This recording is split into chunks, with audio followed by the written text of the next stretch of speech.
अस्सलामुअलैकुम। Lecture 67 start हो गया है।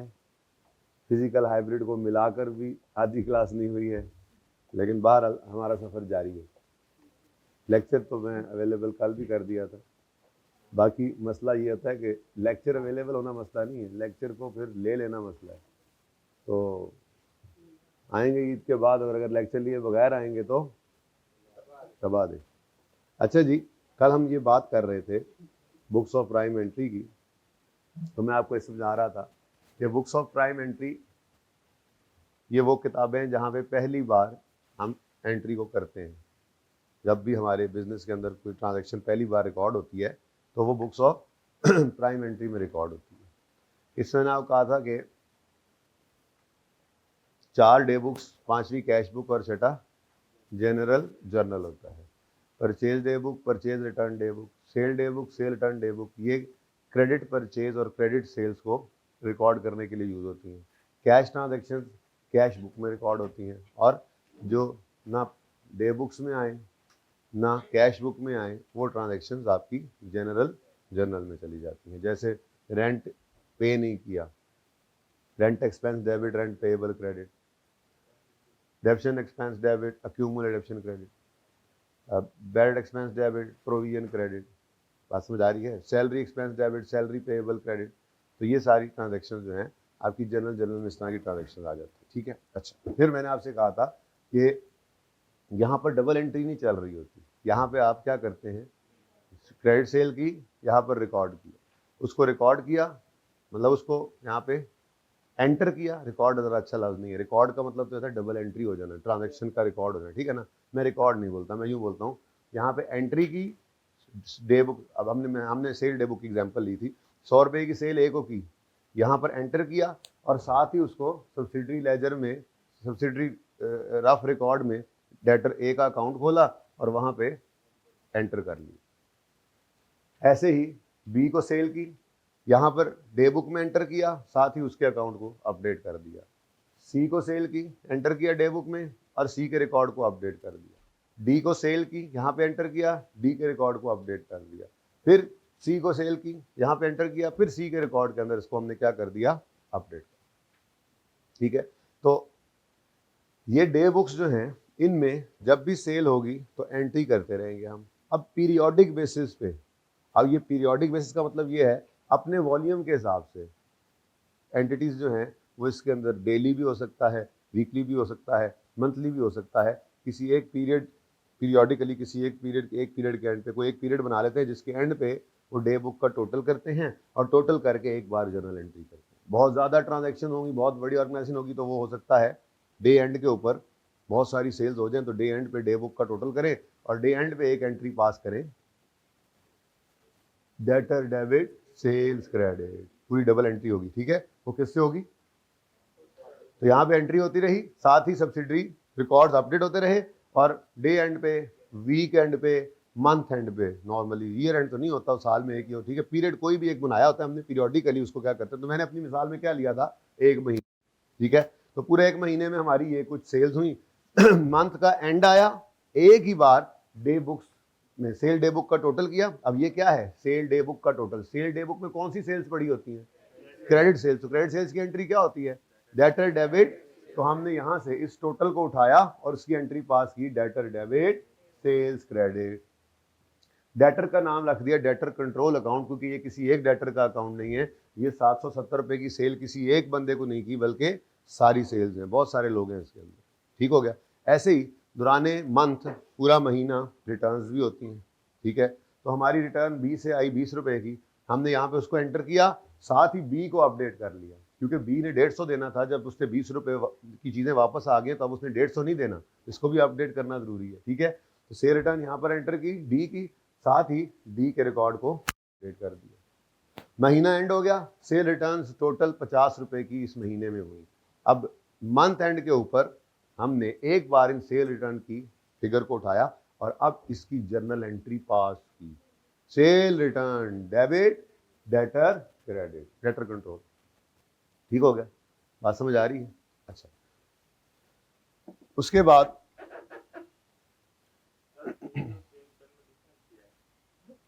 बहुत अच्छा सवाल है।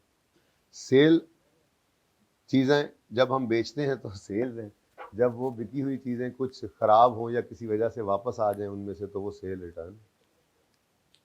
नहीं समझ आई ये बात? सादा सी बात है। सेल करते हैं हम, मैंने आपको 100 मार्कर बेचे, आपने उसमें से 5 वापस कर दिए, तो मेरी सेल्स थी 100 लेकिन 5 वापस आ गई, ये सेल रिटर्न है। मतलब इसमें क्या फ़र्क होता है, सर नाम ही बता रहा है। हाँ, ये बात आपको ही करनी चाहिए थी कि इसका ट्रीटमेंट क्या है। देखें जी, असल में बचपन से आपने ये पढ़ा है कि आप सेल्स को अलग रखते हैं और सेल के अंदर कमी यानी सेल रिटर्न को अलग अकाउंट में रखते हैं। लेकिन जब मंथ एंड, जब पीरियड एंड आता है, जब आप फाइनेंशियल स्टेटमेंट बनाने लगते हैं, तो आप सेल और सेल रिटर्न को नेट कर देते हैं, पीएनएल के अंदर नेट सेल्स ही जाती है। ऐसे ही परचेज रिटर्न को अलग रखते हैं। परचेज जब चीज़ें खरीदते हैं, परचेज रिटर्न जब खरीदी चीज़ें वापस करते हैं। ये पूरा पीरियड आप अलग अलग अकाउंट्स के अंदर रखते हैं। परचेज चीज़ों का आना अलग, परचेज रिटर्न अलग। जो पीरियड एंड होता है उनको क्या कर देते हैं आप, नेट कर देते हैं। नेट परचेजेज आपकी पीएनएल के अंदर जाती है। ऐसे बहुत सारे काम थे। आपने फिक्स एसेट देखा और अक्यूमुलेटेड डेप्शन देखा। आप फिक्स एसेट कॉस्ट को अलग रखते हैं और उसके अंदर होने वाली कमी को, डेप्शन को, अक्यूमुलेटेड अकाउंट में अलग रखते हैं। जब बैलेंस शीट में आते हैं तो उसको आपने एक और भी देखा था मामला अपने इंट्रो के अंदर ही, आपका कैपिटल अलग होता था और ड्राइंग्स अलग होती थी। फिर जब बैलेंस शीट में आते थे तो कैपिटल वो ड्राइंग्स को कैपिटल में से नेट कर देते थे। तो ये काम हम करते हैं इस तरह, ठीक है। अलग रिकॉर्ड रखते हैं रिटर्न्स का, सेल्स का अलग रखते हैं। सेल रिटर्न दरअसल सेल की कमी ही है बेटा। देखें, सेल के अंदर कमी वो जो सेल्स में गलती हो, यानी सेल्स मैंने रिकॉर्ड करनी थी 1000 रुपए की, गलती से मैंने 100 रुपए की कर दी। अब ये सेल्स की कमी है। सेल कम रिकॉर्ड हुई तो 900 से बढ़ा लेंगे। सेल मैंने रिकॉर्ड करनी थी 1000 की, एक सिफर गलती से ज्यादा लग गया आपसे, 10,000 की सेल रिकॉर्ड होगी। अब ये सेल ज्यादा रिकॉर्ड होगी, सही करने के इसको क्या करेंगे, कम, तो वो सेल की कमी डेबिट, ठीक है। फिर डिस्काउंट दिया, नया ट्रीटमेंट आ गया, सेलिंग इसको अपना डिस्काउंट अलाउड एक्सपेंस कहते हैं, वो सेल की कमी है तो वो सेल्स के अकाउंट में आएगी। सेल रिटर्न का अलग अकाउंट होता है। सारा पीरियड सेल्स अलग रहेंगी, सेल रिटर्न अलग रिकॉर्ड होंगी। सेल रिटर्न क्या है, सेल की कमी ही है, लेकिन सेल रिटर्न को सेल के अकाउंट में डेबिट नहीं करते। परचेज रिटर्न को परचेज के अकाउंट में क्रेडिट नहीं करते। है वही चीज, sale return means sale debit, लेकिन पूरे पीरियड में उसको अलग रखना है। ये इंट्रो में सिखाया जाता है। परचेज रिटर्न है परचेज की कमी ही, लेकिन उसको परचेज के अकाउंट में क्रेडिट नहीं करते, परचेज रिटर्न के अकाउंट में अलग रखते हैं, ठीक है, और फिर उनको नेट करते हैं, क्योंकि ये रूटीन के अंदर होने वाली चीज है। जबकि मिसाल के तौर पे ओनर घर लेगा गुड्स उठा के, आपने इंट्रो में पढ़ा था, तो आप ड्राइंग्स डेबिट करके परचेजेस क्रेडिट कर देते थे, ठीक है। चीज़ें जल गई, आपने जो है वो पीएनएल डेबिट करके परचेजेस क्रेडिट, तो ये इस तरह की चीज़ें परचेज को हिट करती हैं। परचेज रिटर्न के लिए रूल क्या है, परचेज से अलग। सेल रिटर्न के लिए रूल क्या है, पूरा पीरियड अलग अलग रखते हैं, और जब फाइनेंशियल स्टेटमेंट्स बनाते हैं करते इनको नेट ही है, क्योंकि दरअसल ये कमी ही है। लेकिन ये कोई रूटीन में होने वाला काम है, चीज़ें आ रही हैं वापस जा रही हैं, हम खरीद रहे हैं ना, चीज़ें आ रही हैं फिर वापस जा रही हैं, परचेज रिटर्न, हम बेच रहे हैं, चीज़ें जा रही हैं, सेल्स वापस आ रही हैं कुछ चीज़ें, ये हर वक्त चलने वाला काम है, इसलिए इनको अलग अलग रखते हैं, ठीक है। पीरियड के दौरान अलग अलग रिकॉर्डिंग करते हैं, फाइनेंशियल स्टेटमेंट में इनको नेट कर देते हैं, क्योंकि है तो सेल लेस सेल रिटर्न, ठीक है। अच्छा जी, अब कुछ पैसे भी आ जाए इनसे, क्या ख्याल है। हमारे डेटर ए ने हमें 50 रुपए कैश दे दिया 15 तारीख को, तो 15 जनवरी को डेटर ए ही ना लिख ले, सिर्फ ए ही लिखा था, डेटर ए से हमें कैश आ गया 50 रुपए। अब ये देखो, मैंने कोई डबल एंट्री नहीं की, कैश में क्या किया, इसको डेबिट एंटर किया, और साथ ही किससे पैसे आए हैं, मैंने जाके ए के अकाउंट को अपडेट कर लिया, 15 जनवरी कैश, ठीक है जी, तो उसका खाता तो अपडेट करना था ना। अब अगर यहाँ पर पीरियड एंड हो जाए और कोई पैसे ना आए, तो मैं यहाँ पे क्लोजिंग बैलेंस निकालूंगा तो पता लगेगा 50 रुपए इसने हमें देने। अभी भी बात समझ आई, अभी भी मैंने इसकी एंट्री नहीं की, सिर्फ मतलब जर्नल एंट्री नहीं की, सिर्फ इसको क्या किया, यहाँ पर एंटर किया, नोट किया, ठीक है। अच्छा, जो बी है ना, बी, उसने 19 तारीख को हमें एक चेक भेज दिया, तो बैंक में आपके पैसे आ गए, बी से आ गए लेट से 120 रुपए। अब ये आपने कैश बुक में एंटर किया, और साथ ही बी के लेजर को जाके अपडेट कर दिया। 19 जनवरी को बैंक में पैसे आ गए, मतलब चेक आ गया इसकी तरफ से 120 रुपये। समझ आ रही है? और सी ने कोई पैसे नहीं दिए, डी से ले लेते हैं, आखिरी दिन था महीने का, डी से पैसे आ गए। थोड़ी सी जगह बनाई हमने डी के लिए, तो डी से भी चेक आया, 75 रुपये का चेक आ गया डी से। यहाँ पे एंटर किया, डी के लेजर को जाके हमने बैंक 75। ठीक हो गया जी? समझ आ रही है? उसके बाद अब मंथ एंड हो गया।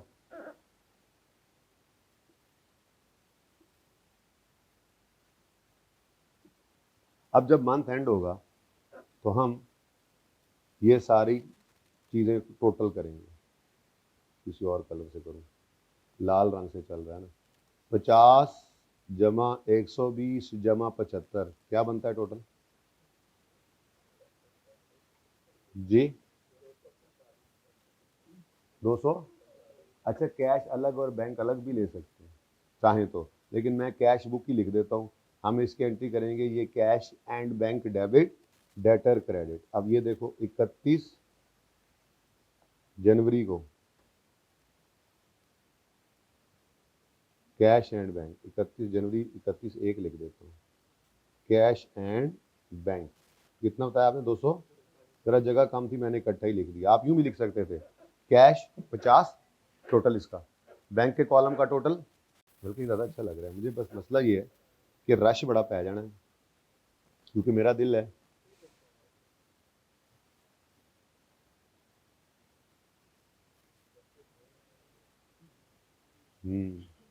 ये ऐसे नहीं, ज़रा मज़ा नहीं आ रहा, ये यूं करें। अच्छा जी, अब इस पूरे कॉलम में इस महीने में सिर्फ 50 रुपये का कैश आया है, लेट्स से, ठीक है। तो ये 50 रुपये के कैश की एंट्री अब बनेगी टोटल करके, अगेन टोटल करके, ये cash and bank debit debtor control account credit, कितना जी?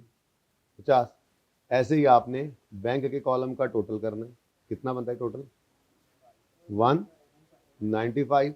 ये 195 मंथ एंड पे आपने टोटल किया और इसकी एंट्री भी यही कर दी, बैंक डेबिट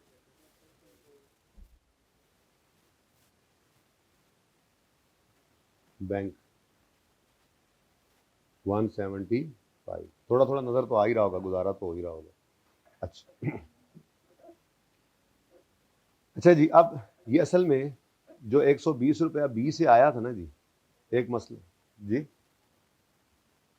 195।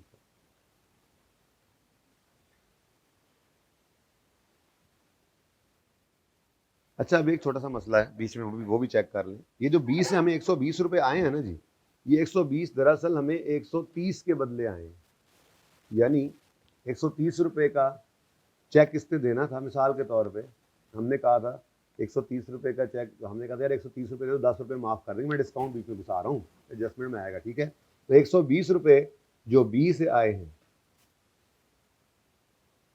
तो 120 रुपये जो बी से आए हैं, ठीक है, इन पे हमने उसको 10 रुपये का डिस्काउंट भी दिया। तो अब ये एंट्री इस तरह से हुआ करती है, कैश बुक में एंटर किया 120 जो पैसे आए बैंक में या कैश में उधर, और 10 रुपये डिस्काउंट दिया, डिस्काउंट के कॉलम में एंट्री कर ली, ठीक है। अब ये डिस्काउंट के कॉलम की एंट्री भी, अब ये ना, ये रियल टाइम अपडेशन चल रही होती है। इधर एंटर किया, मेन इसमें बुक्स ऑफ प्राइम एंट्री में एंट्री की, साथ ही अपडेट करना होता है। जैसे बी को आपने 10 का डिस्काउंट दिया है, तो बी साहब जो हैं उनको इसी दिन यहाँ पे डिस्काउंट भी नजर आएगा 10 रुपये, ठीक है। तो इधर जरा जगह बनाते हैं क्लोजिंग की। अच्छा, अब इसी तरह से जिस जिसको डिस्काउंट मिलता रहेगा, डिस्काउंट रिसीव तो क्रेडिटर में होता है ना, मेरी एग्जांपल में डेटर चल रहा है इसलिए डिस्काउंट मिलता रहेगा जिस, ठीक है ना, डिस्काउंट हम देते रहेंगे, तो वो उसके सामने डिस्काउंट के कॉलम में आता रहेगा। ए को डिस्काउंट दिया, इधर एंटर किया ए के लेजर में, बी को डिस्काउंट दिया, एंटर किया बी के लेजर में। जिस चीज को डिस्काउंट देते हैं डिस्काउंट के कॉलम में एंटर करते हैं, एंटर करके साथ ही उसके इंडिविजुअल लेजर को भी अपडेट कर देते हैं। मंथ एंड होता है तो डिस्काउंट के कॉलम का भी टोटल किया जाता है। पूरे महीने के अंदर 10 रुपए का डिस्काउंट दिया आपने, अब इस डिस्काउंट की एंट्री क्या होगी, डिस्काउंट अलाउड एक्सपेंस डेबिट। अब डिस्काउंट अलाउड एक्सपेंस को हमने क्या कहना शुरू कर दिया आज से, ये हम क्या करते होते हैं, सेल्स। डिस्काउंट अलाउड एक्सपेंस को कहाँ डेबिट करें, सेल्स में ही कर देते हैं, यानी कि डिस्काउंट अलाउड एक्सपेंस नहीं, कहाँ पे किया था वो डिस्काउंट, रिवाइज किया था ना हमने, मैंने एंट्री बनाई थी एंड पे, ये मैं आपके लिए दूसरी चीज़ लेके आया हूँ आज, ये तो जो डिस्काउंट अलाउड एक्सपेंस होता है उसकी एंट्री होती है सेल्स डेबिट और डेटर क्रेडिट, जो डिस्काउंट की अमाउंट है। इत्तेफाक से यहाँ भी 10 रुपये है, ठीक है। तो कितने गया मेरा बुक्स ऑफ प्राइम एंट्री, ये रहा। तो इसकी एंट्री आपने की सेल्स डेबिट। अब ये इतना को गंद पड़ गया, ये तीर शीट पता नहीं अब आपको, सेल्स डेबिट कितने से जी, 10 रुपये से, और डेटर क्रेडिट 10। और हमने यहाँ पे जगह बनाने की कोशिश करनी है जी बाकी चीज़ों की, तो सिर्फ मैकेनिज्म समझाना है ना जी। अब ये देखो सारी एंट्री यहाँ पे क्या चल रही है मंथ एंड पे, ठीक है। तो यहाँ पे फिर सेल्स आ गया। अब ये सेल्स क्यों आ रहा है, आपने डिस्काउंट दिया है ना जी, तो discount sales debit debtor control account credit, total होगा टोटल जी। तो हमारी एग्जांपल की छोटी सी जब एग्जांपल पूरी कहानी सामने करनी, मैंने एक डिस्काउंट किया है, 10 दफा डिस्काउंट दो, 10 बंदों को दो, हर एक को अलग अलग अपडेट करते रहना। और मंथ एंड के ऊपर जो आपने मंथ एंड या वीक एंड जो भी रखा हुआ डे एंड, आपने उस कॉलम डिस्काउंट वाले कॉलम का टोटल करना है, टोटल करके उसको एक बार एंट्री पास कर दी सेल्स है। ऐसे ही परचेजेस में होगा, वो क्रेडिटर होगा, यहाँ पे डिस्काउंट रिसीव्ड वाला कॉलम है, इसको भरते रहोगे जो आपको डिस्काउंट रिसीव होता रहेगा, और एंड पे आके आप एंट्री करोगे creditor debit discount received. Income जो क्रेडिट होती थी अब वो कहाँ क्रेडिट होती है, परचेजेस में। कोई मैकेनिज्म समझ आ रहा है थोड़ा सा, ठीक है। अच्छा, उसके बाद ओके, मेरे ख्याल में अब काफ़ी है, ठीक है। अब डेटर कंट्रोल अकाउंट का कैरी डाउन बैलेंसिंग निकालें ज़रा कोशिश करके। अब ये ज़रा सही वाला निकालना, ये अज्यूम नहीं कर लेना, या फिगर्स मैंने लिख दी हुई है ना सारी। क्लोजिंग बैलेंस मंथ एंड पे 770, वो में पहला महीना है मेरा बिजनेस का, ठीक है। 770 जी, 465। अब ये 465 जो है ना, केड़ा रंग हुण करिए, कोई रंग अजीब जहा रंग आ गया। ये 4 जामनी जो है, ये क्लोजिंग बैलेंसेस कहाँ जाया करते हैं, ट्रायल में। तो आपने यहाँ पे जाकर लिखा डेटर कंट्रोल अकाउंट, डेटर लिख लो, debtor control account 12। Debtor control account से क्या आ गया जी, 465 डेबिट बैलेंस, ठीक है। मंथ एंड हो गया जी। अच्छा, ये 10 क्या था, ये डिस्काउंट था ना, हमने यहाँ पे तो लिखना है ना डेटर कंट्रोल अकाउंट। अच्छा, अब इसका क्लोजिंग निकाला, इसका क्लोजिंग क्या निकला है जी, 7 बैलेंसिंग निकाला आपने। और ये कहाँ जाएगा, जामनू गाड़ी पे बैठ के कहाँ जाएगा, अपने घर। तो सेल्स आ गई यहाँ पर, क्रेडिट सेल्स क्रेडिट नेचर की होती है 760। ऐसे ही सेल रिटर्न, टोटल सारे पीरियड में सेल रिटर्न कितनी हुई है जी, 50 की। अब ये एक ही है ना हमारी तो एग्जांपल में, लेकिन ये तो बहुत सारी होंगी, तो टोटल यहाँ पर हो जाएगा हर महीने के एंड पर ऐसा ही होगा। तो इस महीने के अंदर मिसाल के तौर पे डिस्काउंट जो है वो 5-6 लोगों को दिया होता है, यहाँ पे टोटल आता है, टोटल वो सॉरी सेल रिटर्न 5-6 हुई होती, जैसे 5-6 सेल रिटर्न इकट्ठी वहाँ पे आ जाती, वहाँ से क्लोजिंग निकल कर। तो देख लो सेल रिटर्न तो हुई है 20 और 30 की, लेकिन हमने एंट्री किससे की, 50 की। वहाँ पे एक ही एंट्री पड़ी, हर महीने इसी तरह से एंट्री पड़ती है, ठीक है। खैर मैं तो महीने के एंड पे क्लोज कर रहा हूँ इसको। तो सेल रिटर्न अपने गड्डी पे बैग है, ठीक है। तो ये भी कहाँ आ जाएगा, ट्रायल में। तो सेल रिटर्न यहाँ पे नहीं नेट करेंगे बेटा, यहाँ से ट्रायल से आपको भूल रहा है कुछ बचपन अपना थोड़ा थोड़ा, मुझे लग रहा है आप लोगों को ट्रायल में सेल और सेल रिटर्न अलग नजर आती थी। किसने कहा था नेट करेंगे, कहाँ से आया सवाल। हाँ, आपको ट्रायल के अंदर सेल और सेल रिटर्न अलग नजर आती थी, सेल क्रेडिट साइड पे, cell return debit. Purchase return अलग होती थी, ट्रायल के अंदर अलग होती है, फाइनेंशियल स्टेटमेंट्स के अंदर जब यहाँ से फिगर उठाते हैं तो वहाँ पे नेट कर देते थे, याद आ रहा है ये। तो 50 रुपये की सेल रिटर्न आ गई। तो इस तरह से ये मैकेनिज्म चल रहा होता है। अच्छा, अब जो अगली बात है ना वो ये है, डेटर कंट्रोल अकाउंट क्या बता रहा है, इसको कंट्रोल अकाउंट क्यों कहते हैं। आप मंथ एंड पे चेक कर सकते हैं कोई गलती तो नहीं हुई, एक चेक पॉइंट एक तरह से। जैसे सारे डेटर्स का टोटल कितना आ रहा है 465। अब अगर सारे डेटर्स का इकट्ठा 465 है तो इंडिविजुअल्स को भी इकट्ठा करें तो 465 ही बनेगा ना। आप हर एक को क्लोज कर दें, कैरी डाउन। इसका 50 रुपये रिसीवेबल है, इसका कैरी डाउन, खत्म ना करो। ओके, तभी तो शायद हमने सेटल किया इसको।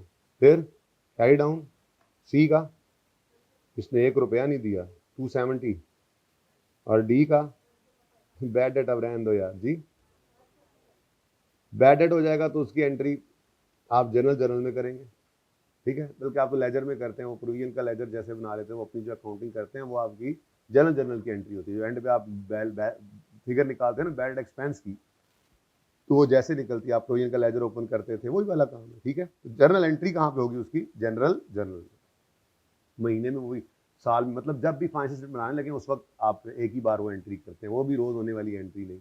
डेप्रिसिएशन जब फाइनेंशियल बनाने लगे तब एंट्री करते हैं। प्रोविजन फॉर डाउटफुल डेट जब आप फाइनेंशियल बनाने लगते हैं उस वक्त एंट्री करते हैं। एडजस्टिंग एंट्रीज होती हैं, तो ये रूटीन की एंट्री होती नहीं। खैर एनीवेज, डेटर ए, अब सेठ साहब ने कहा यार कितने रिसीवेबल हैं हमारे, आपने कहा जी 465।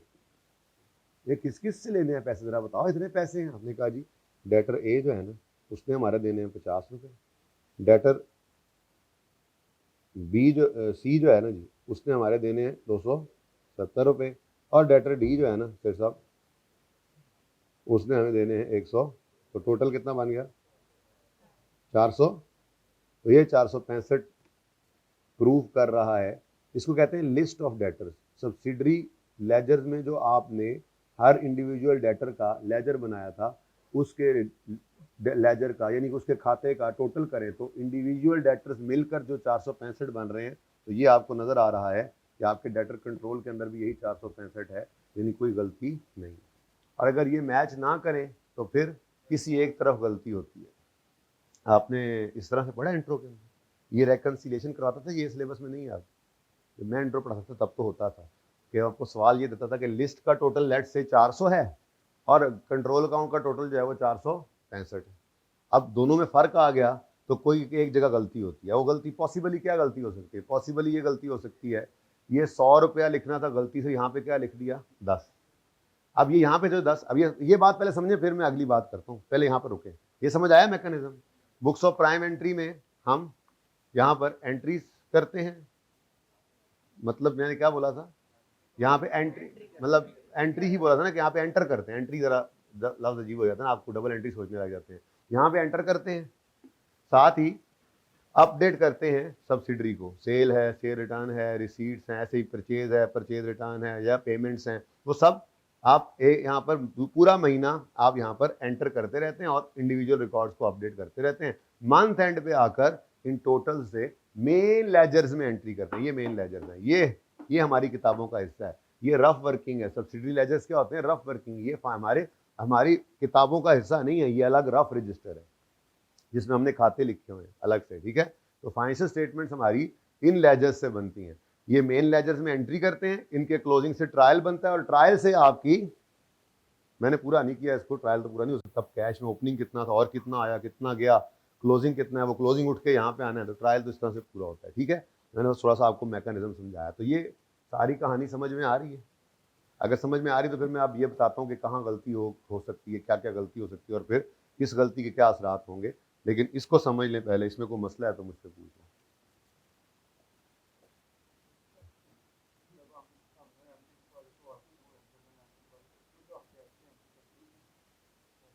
असल में कंट्रोल अकाउंट हर जगह मेंटेन नहीं हो रहे होते, तो कैश की एंट्री हम यहाँ पे भी कर रहे हैं। हमने क्या यहाँ पे एंट्री नहीं की, यहाँ पे भी एंट्री कर रहे हैं। आपने फिक्स एसेट खरीदा कैश पे, तो कैश बुक के अंदर उसकी एंट्री आ जाएगी।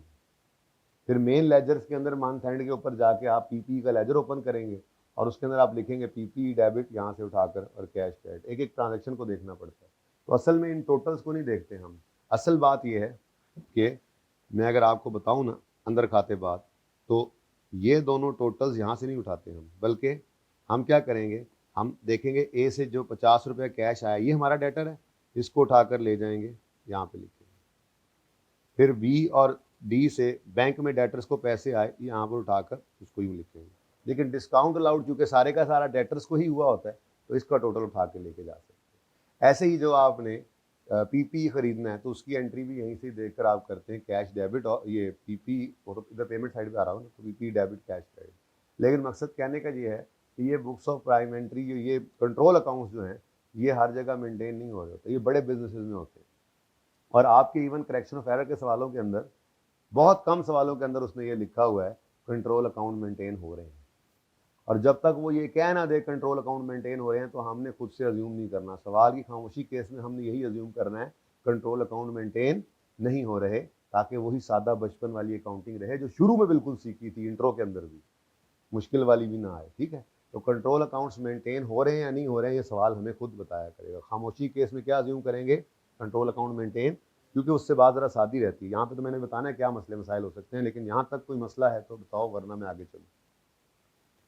कोई मसला नहीं है, पक्की बात है।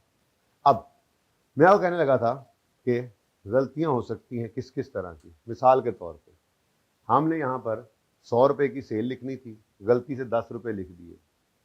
एंटर करने वाले अकाउंटेंट ने गलती से सेल डे बुक के अंदर जब एंटर किया इसको तो 10 कर दिया। अब इसके असरात सोचो कहाँ कहाँ जाएंगे। इसके असरात ये 10 उठकर यहाँ पर भी गलत हो गया, इस वजह से लिस्ट का बैलेंस भी गलत है। लेकिन ये तो इस टॉपिक के अंदर रेकन्सिलिएशन बनानी हो तो ज़रूरी है ना। असल में मसला हमारे लिए क्या ज़रूरी है, ये 10 अगर इधर लिखा गया है तो इस टोटल के अंदर गलत हो गया, यानी कि इस टोटल के अंदर 90 रुपये की सेल कम हुई। वो 90 रुपये की सेल कम है तो डेटर में भी कम है और सेल में भी कम। यानी अगर वो ये कह दे कि एक एंट्री परचेज ये सेल डे बुक में से पास हो गई, 100 रुपये की एक सेल डे बुक से 10 रुपये पास हो गई, तो आप इसका मतलब क्या लोगे, इसका मतलब ये लोगे कि डेटर में भी गलती है, सेल्स में भी गलती है। यानी कि 10 रुपये की सेल रिकॉर्ड हुई, 90 की नहीं हुई, तो 90 रुपये से सेल कम रिकॉर्ड हुई, तो आपको दोनों जगह पर डेटर डेबिट सेल क्रेडिट दोनों जगह पे करना पड़ना। ये मैं इसलिए बुनियाद बना रहा हूँ कि आगे सस्पेंस सब पढ़ाना है ना। ठीक है, एक इम्पैक्ट नहीं, दोनों इम्पैक्ट ही गलत थे, वो सही करने पड़े। अच्छा, मिसाल के तौर पर 100 तो सही था, ठीक है, लेकिन 100, 150, 70, 250 और 200 जब टोटल किया, ये 770 की बजाय यहाँ पर भाई ने सिर्फ 750 लिख दिया गलती से। अब ये टोटल गलत हुआ है तो इंडिविजुअल अकाउंट गलत नहीं है, क्योंकि इंडिविजुअल अकाउंट कहाँ से बनते हैं, इंडिविजुअल एंट्रीज से, इंडिविजुअल जो एंटर करते हैं फिगर उससे। और टोटल ने कहाँ जाना है, मेन लेजर्स में। तो अगर ट्रांजैक्शन गलत नहीं है लेकिन उसका टोटल गलती से गलत हो गया, या यहाँ से टोटल गलत वहाँ पे पोस्ट हो गया, तो फिर आपको सिर्फ मेन लेजर्स के अंदर गलती जो है वो सही करनी पड़ेगी। ठीक है, तो बहरहाल ये सामने रहे, जब ट्रांजैक्शन जब आएंगी ना इस तरह की, तो इसके सामने इसको ओपन करके रखेंगे। ठीक है जी, ये मिसाल ये सामने आ जाएगा ना कि जी हाँ वो ये कह रहा है, अब आप बताओ क्या होना चाहिए, तो फिर ये ज़रा इंशाल्लाह रिवाइज होता जाएगा। ये सिर्फ मैकेनिज्म सिखाना था। अगली बात, कंट्रोल अकाउंट अज्यूम करना है मेंटेन नहीं हो रहे, अगर सवाल चुप है तो उसमें ये सारी चीज़ सोचने की ज़रूरत ही नहीं है। जो सिंपल हमने बचपन में सीखा था वही काम चलेगा। जो खुदा ना खास्ता कह दे कंट्रोल अकाउंट मेंटेन हो रहे हैं, तो फिर आपको ये सब सोचते हुए ट्रांजैक्शन को सोचना पड़ेगा उससे गलती क्या हुई। तो ऐसी कोई भी ट्रांजैक्शन आएगी हम इस सफ़े पे वापस आ जाएंगे। ठीक है, तो सही है।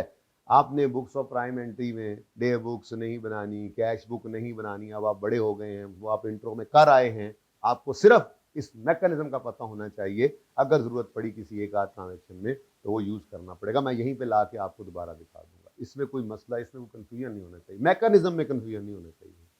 सही है, चलें आगे। अच्छा, वो मैंने आपको कल कहा था कि इस तरह से मामला हो सकता है कि देखो ना, डिस्काउंट की टोटल की एंट्री ये है, डिस्काउंट अलाउड एक्सपेंस डेबिट, ये मेन लेजर्स में एंट्री होती है, मैंने अभी करके दिखाई, ये मेन लेजर्स में एंट्री होती है। अब जो गलतियां करवाएगा सवालों के अंदर वो इस तरह से कराएगा कि डिस्काउंट अलाउड था 10 रुपये का, वो गलती से बैंक के कॉलम में लिख दिया, तो मतलब बैंक में तो आपने फुल अमाउंट लिखनी थी, डिस्काउंट तो वो उलट हो जाता है। तो फिर आपको मैकेनिज्म पता होगा, एंट्री आप कर लेंगे, वो तो ज़ाहिर सिखानी है। ठीक है, तो ये थोड़ा सा हमने अपनी थोड़ी सी रिवीजन की है बुक्स ऑफ प्राइम एंट्री। चलें जी, अब आ जाएं ज़रा, एक बड़ी इंपॉर्टेंट डिस्कशन और रहती है आज, फिर सस्पेंस ख़त्म कर ही दें, आपका जो सस्पेंस है वो ख़त्म कर दें। अच्छा जी, आपने इंट्रो के अंदर बिल्कुल बुनियादी पहली 2-3 जब आपने अकाउंटिंग क्वेश्चन पढ़ ली, मैं तो अकाउंटिंग क्वेश्चन बच्चों को पढ़ाया करता था, अकाउंटिंग क्वेश्चन पढ़ ली होगी, जर्नल एंट्रीज कर ली होंगी, लेजर्स बनाएंगे, तो उसके बाद ट्रायल पे पहुंचे होंगे, 10-12 दिन लगा दिए होंगे आप यहाँ तक जाते जाते हैं जी। तो वो जो ट्रायल आपने बनाया होता था, तो सबसे पहला ट्रायल आपने बनाया होगा, तो उस ट्रायल में डेबिट और क्रेडिट बराबर होगी, तो आपके उस्ताद जी ने कहा होगा, जिन्होंने पढ़ाया होगा कि जी देखो आपका सवाल सही है, ठीक है, आपका डेबिट और क्रेडिट बराबर है। एक पहला चेक है कि डेबिट और क्रेडिट ट्रायल का बराबर हो तो मतलब आपने कोई गलती नहीं की। लेकिन कुछ एरर्स ऐसे हैं जिनकी वजह से ट्रायल बैलेंस ही रहता है, पर वो एरर होते हैं। जैसे मिसाल के तौर पे, हाँ आपने वो जैसे एग्जांपल पढ़ी थी, पहली एडजस्टमेंट रिपेयर था, गलती से, पहले आसान करते हैं, रिपेयर एक्सपेंस था, गलती से रेंट एक्सपेंस बना दिया, तो ट्रायल के ऊपर क्या असर पड़ना। एक एक्सपेंस डेबिट होना था, किसी और जगह डेबिट हो गया, तो डेबिट क्रेडिट तो ट्रायल का बराबर रहेगा। क्या ख्याल है? अच्छा रिपेयर था, गलती से कैपिटलाइज कर दिया, अब दोनों ही डेबिट होने हैं, डेबिट बैलेंस में तो कोई फर्क नहीं पड़ना, ठीक है। तो कुछ एरर्स ऐसे होते हैं जिनकी वजह से ट्रायल आउट नहीं होता, ट्रायल इन ही रहता है, ट्रायल की डेबिट और क्रेडिट साइड बराबर रहती है, और वो ट्रायल वो एरर्स होते जरूर है। अब ऐसे एरर्स ट्रायल के फेस से नहीं पकड़े जाते, फेस ऑफ ट्रायल आपका क्या बता रहा है, डेबिट क्रेडिट बराबर है, तो ये एरर्स आपके पकड़े। तो ये कुछ एग्जाम्पल्स उसकी हैं जो हम अभी पढ़ रहे हैं, ठीक है। ये आपका पेज नंबर 367 है, लेकिन आपने इधर देखना है पहले, ठीक है, क्योंकि आपके पास ये ऑलरेडी लिखी हुई है चीजें।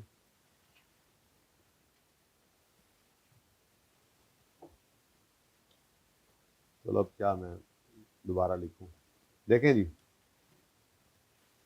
Errors where trial balance still balance, ऐसे एरर्स जिनमें ट्रायल बैलेंस आउट नहीं होता। मिसाल के तौर आप घर जा रहे हैं जी, अम्मी ने कहा आपको बेटा इतने दिनों बाद आए हो, चलो आज तुम चाय बना के पिला दो, खिदमत करो माँ की। आपने कहा जी ज़रूर, मैं हॉस्टल में चाय बनानी सीखी है, फ्लैट पे चाय बनानी सीखी है ना, तो मैं चाय बना के पिलाता हूँ आपको, अम्मी आज आप बैठ गए। अब आपने चाय चढ़ाई और उस चाय में नमक डालना भूल गए, अच्छा सॉरी चीनी डालना भूल गए।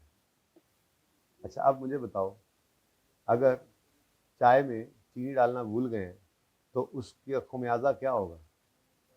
कुछ नहीं, कोई ऐसा मसला नहीं है, एरर ऑफ ओमिशन है ये, आपने एक चीज़ सिरे से जो करनी थी वो की ही नहीं, तो कर लें, ठीक है। तो एरर ऑफ ओमिशन एक ऐसा एरर है कि आपने एक सिरे से एंट्री को किया ही नहीं, जो एंट्री रिकॉर्ड ही नहीं हुई, तो ना डेबिट हुई ना क्रेडिट हुई, तो फिर कोई असर नहीं पड़ेगा। चेक करें ज़रा,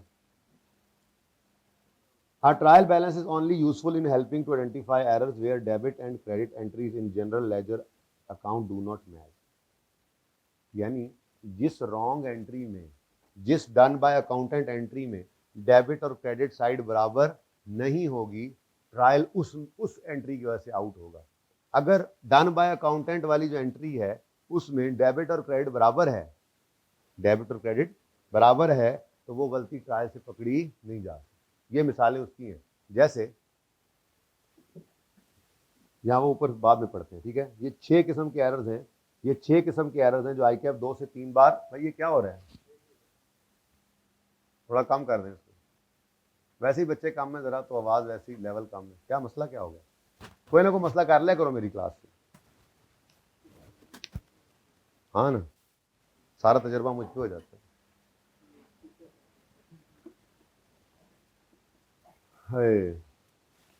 भाई ये अगर रिकॉर्डिंग में ऐसा मसला आ रहा हुआ तो क्या होगा? अच्छा सुने जी सुने, आई कैप ने अपनी पास पेपर्स में 2 से 3 बार ये पूछा भी हुआ है कि लिस्ट डाउन करो या नेम करो वो एरर्स की टाइप जिनकी वजह से ट्रायल आउट नहीं होता या जो ट्रायल के फेज से पकड़ी नहीं जाती। तो ये इंपॉर्टेंट है, नाम की हद तक याद रखना है इनको। तो सबसे पहला एरर क्या है जी? एरर ऑफ ओमिशन, ठीक है, जो करना था वो सिरे से किया ही नहीं, ठीक है, मतलब एग्जाम्पल है नीचे, ठीक है, ऐसा कर लेते हैं ना,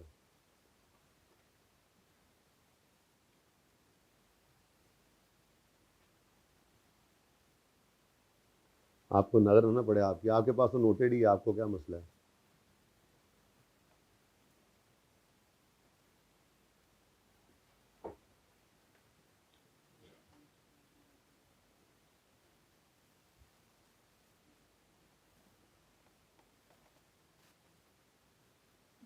ये ज़रा सही रह जाएगा। अच्छा जी, एग्जाम्पल आप बुक पे ना देखिएगा, नोटेड है आपके पास ऑलरेडी। ये आई के पी एग्जाम्पल्स नहीं है, आई के पी एग्जाम्पल्स दूसरे एरर्स की टाइप्स की थी, ये फिर मैंने आपके लिए वैसे डाल दी थी जब ये चैप्टर बनाया था। हमने क्या किया जी, उमर को चीज़ें बेची हैं ऑन क्रेडिट 3700 रुपये की। अब आगे गलती है उसको छोड़ो, पहले मुझे बताओ होना क्या चाहिए। डेटर उमर debit sale credit, debtor account debit sale credit, 3700 होना चाहिए, ठीक है। अब गलती क्या की, the accountant omitted to record the transaction, जो होना था वो हुआ ही नहीं। तो जो होना था वो नहीं हुआ, चीनी डलनी थी नहीं डली, डाल, जो होना था नहीं हुआ उसे कर लें। तो जो होना था वो ना हो, एरर ऑफ ओमिशन कहलाता है। और इसकी भी खासियत चेक करें, इसके अंदर भी वो खसूसियत पाई जा रही है कि जर्नल रॉन्ग एंट्री में डेबिट क्रेडिट क्या है, बराबर। तो बराबर ही है ना, ना कुछ डेबिट हुआ ना कुछ क्रेडिट हुआ। तो रॉन्ग एंट्री में ना कुछ डेबिट हुआ ना कुछ क्रेडिट हुआ, तो डेबिट भी जीरो क्रेडिट भी जीरो, तो डेबिट क्रेडिट क्या हो गए, बराबर। जब डेबिट क्रेडिट बराबर हो गए तो फिर ट्रायल तो आउट नहीं होगा। तो ये एक ऐसा एरर है जो ट्रायल के फेज से पकड़ा नहीं जाएगा। बहुत इंपॉर्टेंट डिस्कशन शुरू हो चुकी है, प्लीज। एरर ऑफ कमीशन, मैंने आपको एग्जांपल दे दी है इसकी। रेंट एक्सपेंस गलती से रिपेयर एक्सपेंस बना लिया, रिपेयर एक्सपेंस गलती से सैलरी एक्सपेंस बना लिया, सैलरी एक्सपेंस गलती से इंश्योरेंस एक्सपेंस बना लिया। एक्सपेंस एक्सपेंस एक्सपेंस ही बोल रहा हूँ, मतलब मेन हेड क्या है, देखो मेन 5 अकाउंटिंग के हेड्स है ना, बचपन में पढ़ा आपने, एसेट, लायबिलिटी, इनकम, एक्सपेंस और कैपिटल। तो 5 हेड्स में से एक हेड ऑफ अकाउंट क्या है, एक्सपेंस। तो एक्सपेंस का नाम था रिपेयर, गलती से उसको बना दिया आपने रिसर्च, सैलरी, कुछ भी, रेंट, मतलब एक्सपेंस ही है, बस सब हेड की गलती हो गई है। एक एक्सपेंस था रेंट, गलती से कह दिया रिपेयर, दिस इज कॉल्ड सब हेड की गलती। क्या होता है जी, एरर ऑफ कमीशन किसे कहते हैं जी, सब हेड की गलती।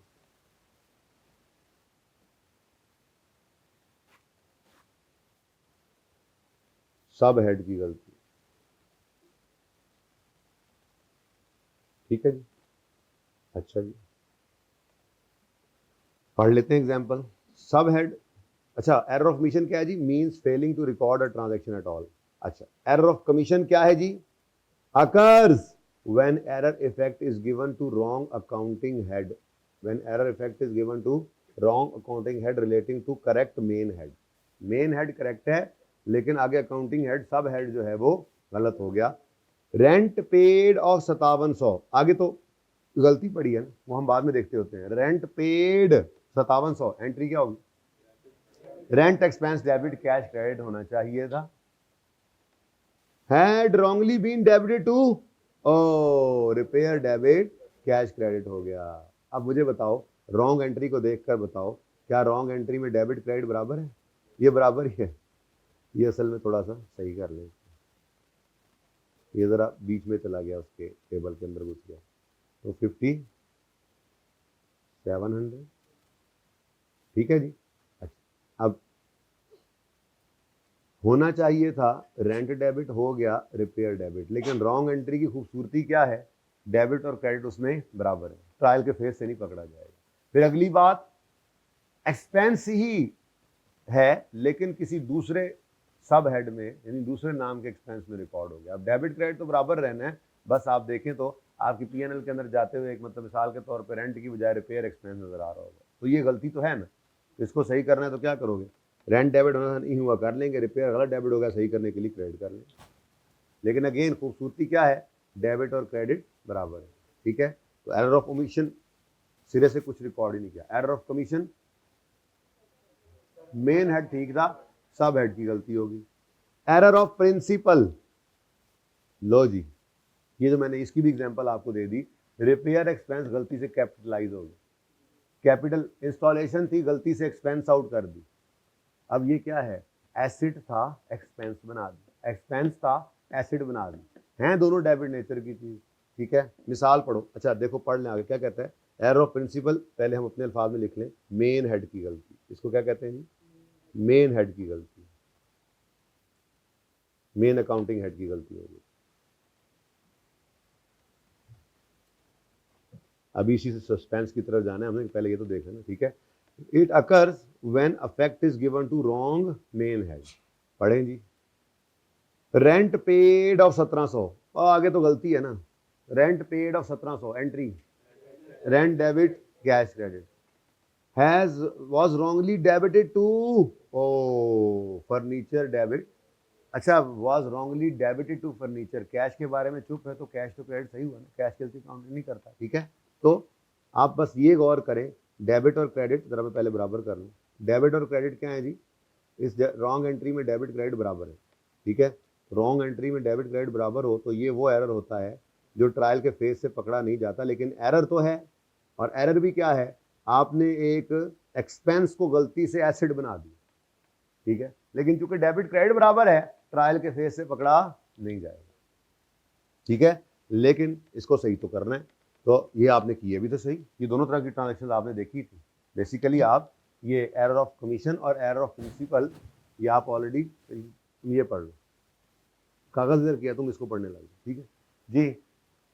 ये एरर ऑफ कमीशन और एरर ऑफ प्रिंसिपल ये हमने सवालों में किया भी था। रिपेयर गलती से कैपिटलाइज हो गई थी, इस तरह से कोई एसिड था वो गलती से एक्सपेंस आउट हो गया था, तो ये हमने किया हुआ, सही कर लें जी। रेंट डेबिट होना था नहीं हुआ, कर लें। फर्नीचर गलत डेबिट होगा, सही करने के लिए क्रेडिट कर लें। और फिर जाहिर है एसिड है तो इसकी डेबिशन का इम्पैक्ट भी आ जाएगा, वो तो सवाल के अंदर होगा। तो बहरहाल फिलहाल क्या बताया गया, एक ऐसा एरर जो मेन हेड के अंदर गलती कर गया, लेकिन चूंकि डेबिट क्रेडिट बराबर था इसलिए आपको ट्रायल के फेज से ये नजर नहीं आएगा, पकड़ में नहीं आएगा, ठीक है। अच्छा, कंपनसेटिंग एरर क्या होता है, ये एग्जांपल से समझते हैं। शुक्र है इसका सॉल्यूशन अगले सफे पे है, ध्यान से देखेंगे।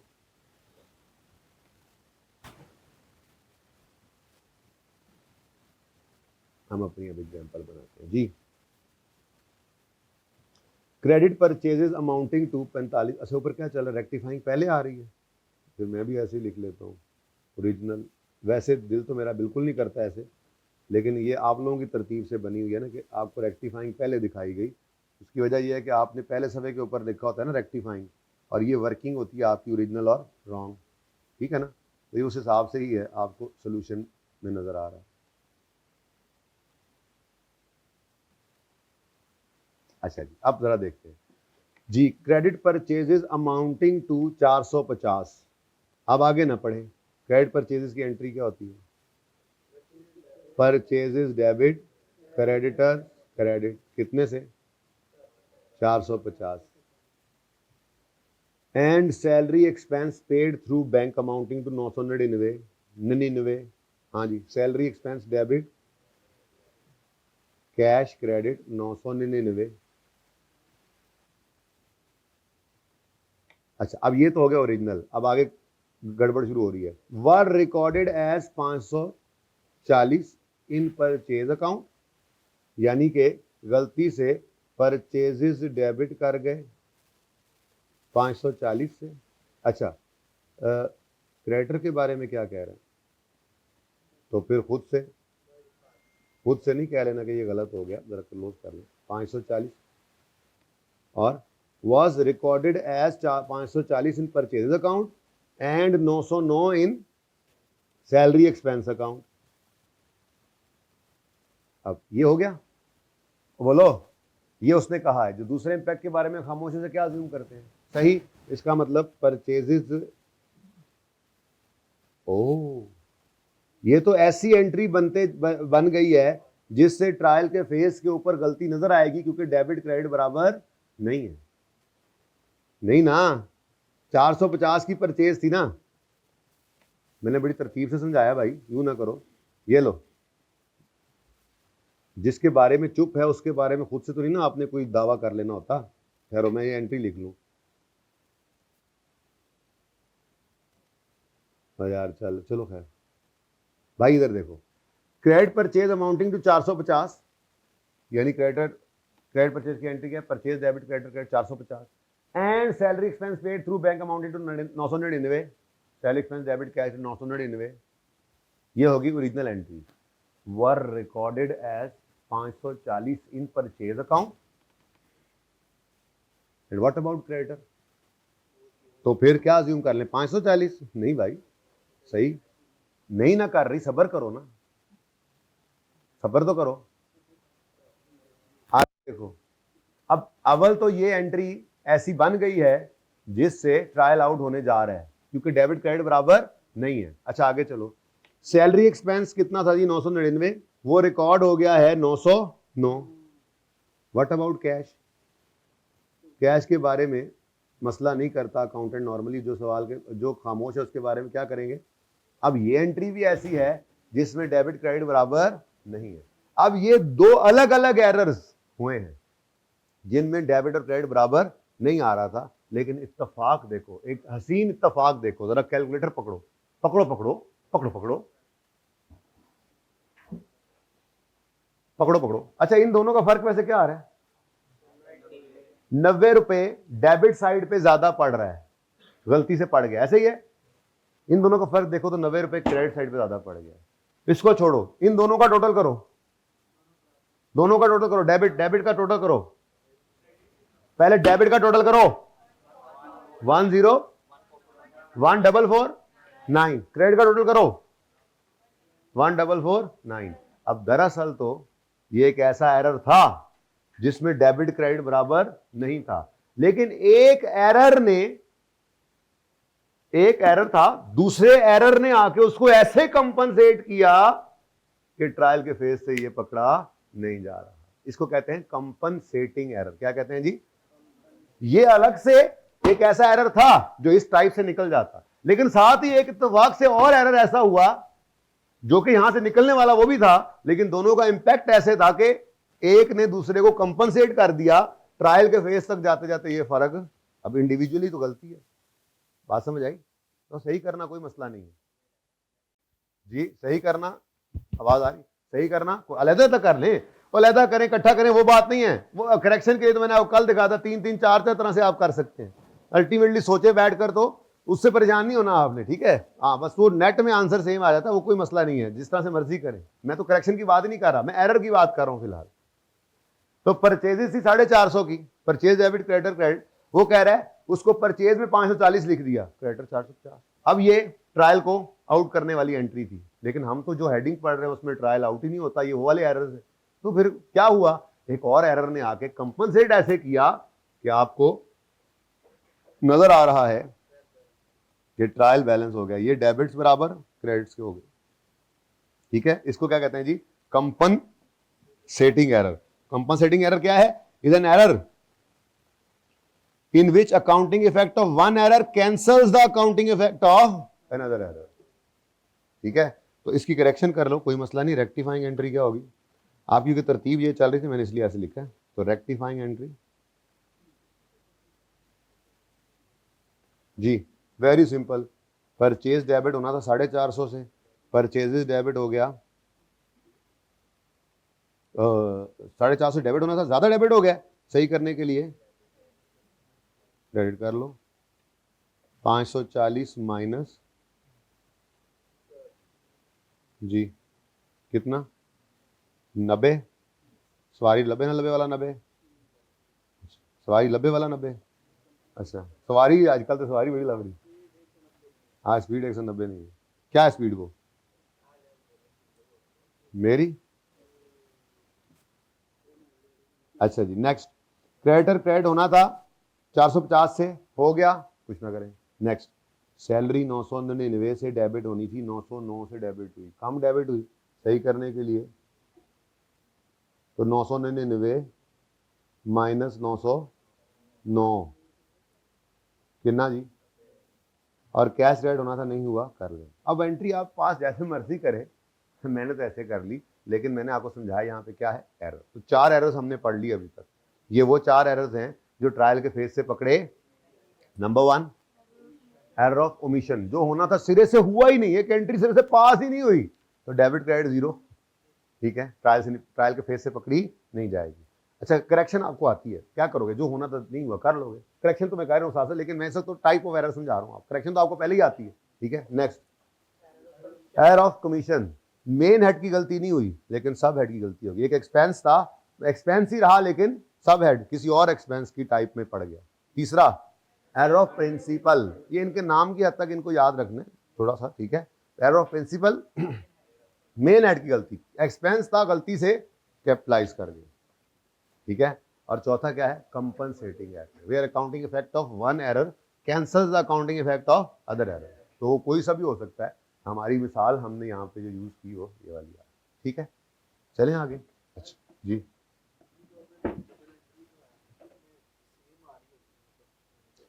बेटा ये वही मसला है ना, 540 की परचेज रिकॉर्ड की थी कि बीच में फोन आ गया अकाउंटेंट को, दही लेके आना वापसी।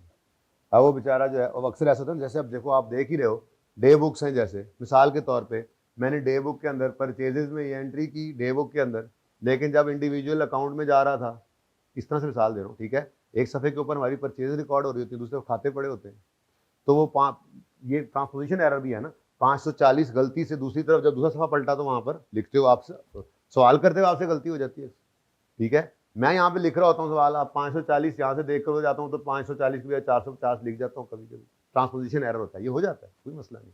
एरर के बारे में वैसे सोचना नहीं, मैंने आपको कहा था कि ये कैसे किया होगा, इसने हो गया, ठीक है ना, वो कह तो रहा है 450 की परचेजेस थी, वो रिकॉर्ड हो गई 540 इन परचेज अकाउंट। अब ये क्यों हुई होंगी, क्या हुआ होगा इसके साथ?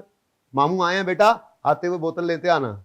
अब वो मामू आए हैं, कराची से आए हैं, सोचते सोचते वो एंट्री 540 450 की बजाय 540 हो जाती थी, कोई ऐसी बात नहीं। ठीक है, गलती के बारे में सोचना नहीं, आगे बढ़ो कि कैसे हुई होगी, हो गई। तो मसाइल होते हैं इंसान के साथ। अच्छा जी ये आगे हुआ पड़ा था आंसर, चलो खैर अब तो आप खुद ही लिख लिया, ठीक है, हमने वैसे ही 1000 में कर दिया है, ठीक है नहीं।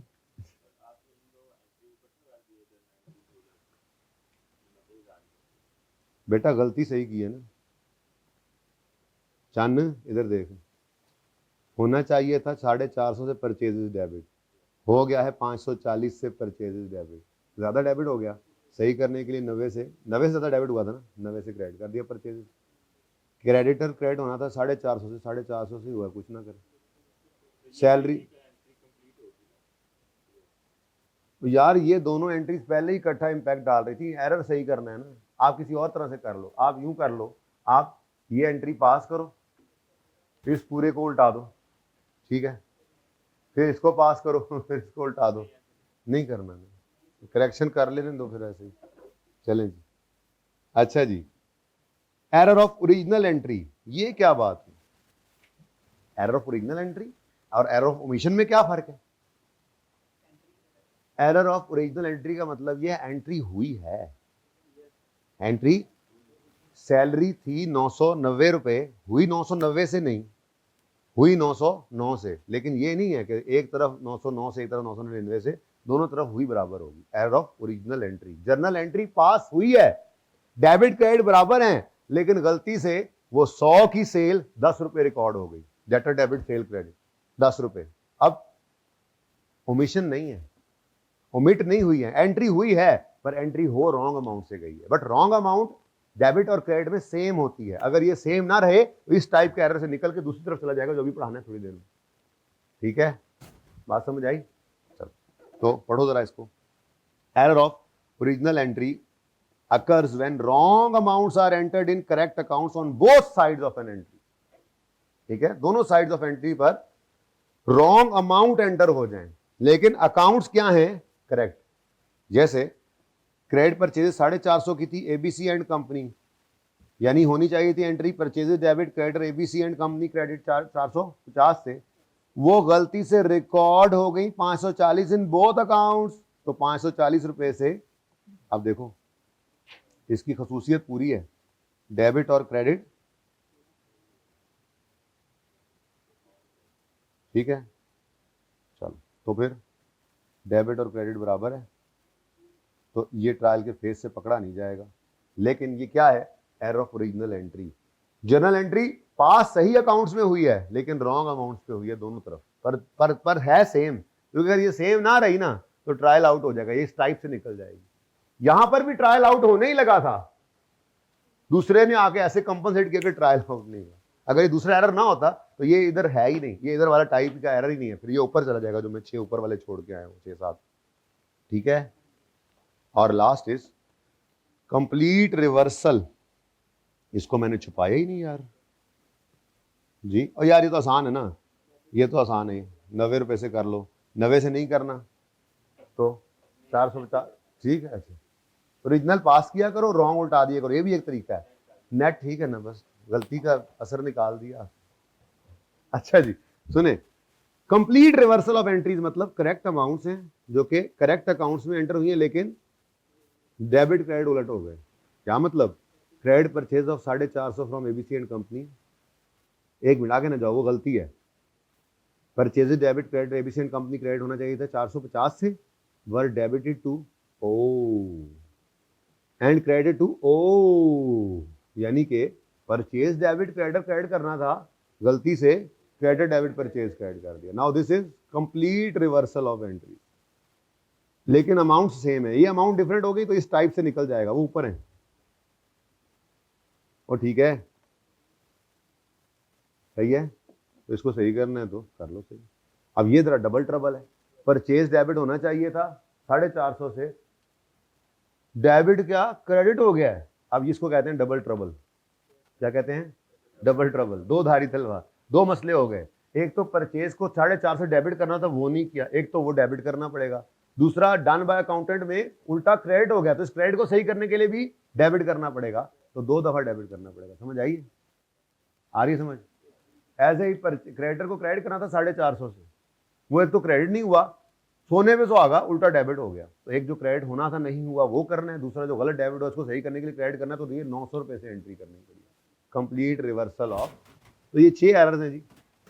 Number 1, error of omission, error of commission, error of principle, compensating error, error of original entry और कंप्लीट रिवर्सल ऑफ एरर। ये ऐसे एरर्स हैं जो ट्रायल के फेज से पकड़े नहीं जाते। 2 से 3 नंबर की थ्योरी ये नाम से पूछ लेता है। काश के मुझे को सवाल नजर आ जाए, पास पेपर्स में दूर हैं पास पेपर्स हमसे, लेकिन पेपर्स नजदीक है। शायद वो सवाल क्वेश्चन बैंक में पढ़े हो। ये देखो यहाँ पे भी लिखा हो, नेम द, अच्छा नहीं, ये तो उन्होंने वैसे कहा कौन कौन से एरर्स की टाइप है, ऐसे पूछ लेता होता है कभी कभी। Name the type of error which have occurred in each 1, 2 and 3, ये नहीं, ये trial balance is merely a proof of arithmetical accuracy. वो कहते हैं ट्रायल बैलेंस सिर्फ अरिथमेटिकल एक्यूरेसी का प्रूफ है। वो एरर्स बताओ जो कि ट्रायल फेल कर देता है टू डिस्क्लोज, तो ये वही 6 एरर्स हैं, ठीक है। तो 18 के अंदर ये 2 नंबर का सिर्फ नाम लिखने थे। ये कौन से एरर्स हैं? ये कौन से एरर्स हैं अभी जो पढ़ के आए हैं? कौन कौन से? नहीं बोलो ना, कौन कौन से? Error of omission, error of commission, error of principal, compensating error, error of original entry, complete reversal of entries, ठीक है। तो ये 6 एरर्स ऐसे हैं जो आपके ट्रायल के फेज से पकड़े नहीं जाएं, सिर्फ ये नाम लिखने थे और 2 नंबर मिलने थे, ठीक है। अच्छा जी, अच्छा अब आते हैं असल कहानी तो हूँ शुरू होनी है। ये तो मैं वैसे ही आपको बता रहा था कि ये वो एरर्स हैं जो ट्रायल के फेज से पकड़े नहीं जाते, ठीक है। अब मैं आपसे बात करने लगा हूं जी उन एरर्स की जो ट्रायल के फेज से ही पकड़े जाएंगे, जिनको देखते ही आपको पता लग जाएगा कि एरर है। भाई ने पार्ट 2 का इशारा कर दिया, करें जी।